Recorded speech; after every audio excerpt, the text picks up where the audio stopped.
Amerika Serikat memamerkan rencana ambisius untuk membangun kembali Gaza dari nol melalui sebuah dokumen yang disebut sebagai Rencana Induk atau Master Plan.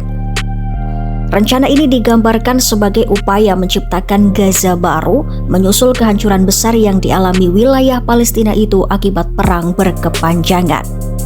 Dalam slide presentasi yang ditampilkan, tampak deretan gedung pencakar langit di sepanjang pantai Mediterania dan kawasan perumahan baru di Rafah serta peta pengembangan bertahap untuk wilayah pertanian dan industri.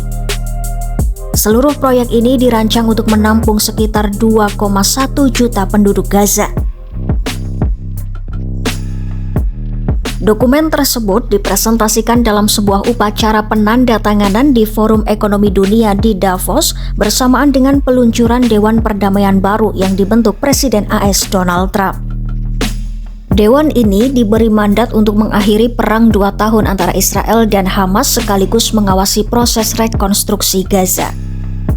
Trump menggambarkan rencana tersebut sebagai proyek yang menjanjikan kesuksesan besar. Dengan latar belakangnya di bidang properti, ia menekankan bahwa lokasi Gaza di tepi Laut Mediterania memiliki potensi ekonomi yang luar biasa dan dapat menjadi pusat pembangunan baru yang menarik. Menantu Trump, Jared Kushner, yang terlibat dalam perundingan gencatan senjata, memaparkan besarnya skala kehancuran di Gaza. Menurutnya, sekitar 90.000 ton amunisi telah dijatuhkan selama perang, meninggalkan lebih dari 60 juta ton puing yang harus dibersihkan sebelum pembangunan dapat dimulai. Pada tahap awal, sempat muncul gagasan untuk membagi Gaza ke dalam zona bebas dan zona yang dikuasai Hamas. Namun pendekatan itu ditinggalkan dan AS memilih menyusun rencana pembangunan menyeluruh yang berorientasi pada keberhasilan penuh. Dalam kerangka ini, demilitarisasi Hamas disebut sebagai prasyarat utama tanpa disiapkan rencana cadangan jika proses tersebut gagal. Peta rencana induk AS sendiri membagi Gaza ke dalam sejumlah zona fungsional. Salah satu yang paling menonjol adalah kawasan pariwisata pantai yang direncanakan menampung sekitar 180 gedung pencakar langit. Selain itu, terdapat zona perumahan, kompleks industri, pusat data, manufaktur canggih, serta kawasan hijau yang mencakup taman, pertanian, dan fasilitas olahraga.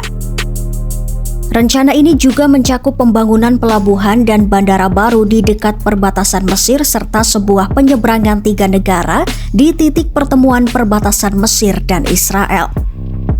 Pembangunan kembali Gaza akan dilakukan dalam 4 fase, dimulai dari Rafah di selatan dan bergerak bertahap ke utara hingga kota Gaza. Salah satu fokus utama adalah pembangunan Rafah baru. Dalam dokumen tersebut, kawasan ini dirancang memiliki lebih dari 100.000 unit perumahan permanen, sekitar 200 pusat pendidikan, dan 75 fasilitas kesehatan. Padahal, sebelum perang, Rafah dihuni sekitar 280.000 orang dan kini sebagian besar wilayahnya telah hancur serta berada di bawah kendali Israel. Peta juga menampilkan sebidang lahan kosong di sepanjang perbatasan Mesir dan Israel yang disebut sebagai perimeter keamanan. Area ini direncanakan tetap diawasi pasukan Israel hingga Gaza dinyatakan sepenuhnya aman sesuai dengan rencana perdamaian 20 poin versi Trump. Kushner menyebut pembangunan Rafah baru dapat diselesaikan dalam 2 hingga 3 tahun dengan proses pembersihan puing sudah mulai dilakukan. Ia menggambarkan Gaza baru sebagai simbol harapan yang kelak dipenuhi berbagai industri dan peluang ekonomi. Dalam waktu dekat, Washington akan menggelar konferensi internasional untuk mengumumkan kontribusi berbagai negara dan memaparkan peluang investasi besar bagi sektor swasta.